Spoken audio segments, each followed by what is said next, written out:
దొంగవాడిగా చావకు, గయ్యాళిగా చావకు, కుటుంబాన్ని హింసించే శాడిస్ట్గా చావకు, పొరుగువారి జోలికి వెళ్ళి మాటి మాటికి నువ్వు చెడి ఇతరులను చెడగొట్టేవాడిగా చావకు.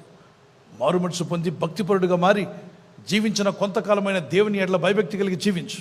చదువుదాం 14 భక్తి విడిచిన వాని మార్గములు వానికే వెక్కసమగును, మంచి వాని స్వభావం వానికే సంతోషం ఇచ్చును. చదువుతారా గట్టిగా? 14.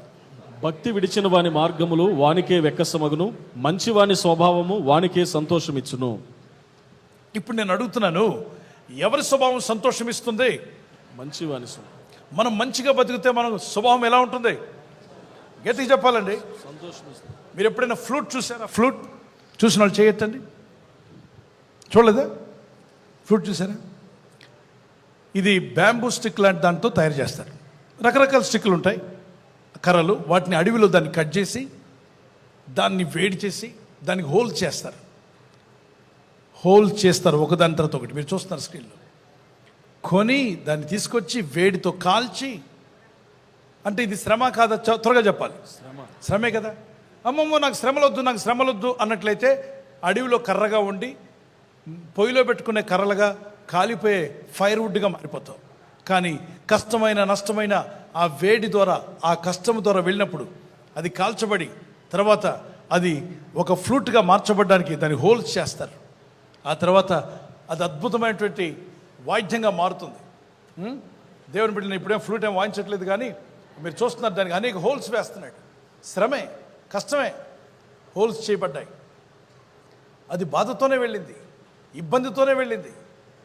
ఆ ఇబ్బంది, ఆ బాధ, కష్టము ఒకరోజు టైం రాగానే అది హెచ్చించబడి ఘనపరచబడి అందరూ వింటున్నప్పుడు అద్భుతంగా వాయించబడి వాయిద్యంగా మారిపోతుంది. అంత ఘనత దానికి వచ్చిందంటే శ్రమ, కష్టము, బాధ అనేక హోల్స్ చేయబడిన తట్టుకుంది, అగ్నిని తట్టుకుంది, అద్భుతమైన పేరు పొందగలిగింది.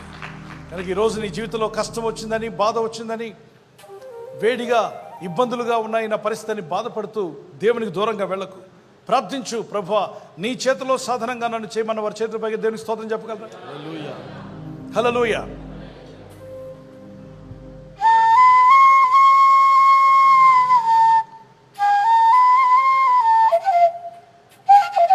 I'm not playing. కానీ స్వరం వచ్చిందా మీకు? స్వరం వస్తే ఒక పాట పాడండి.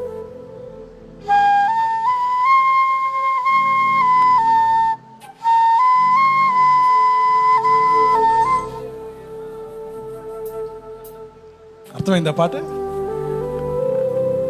హల్లెలూయా. చేతుల పైకి ఎత్తండి. హల్లెలూయా.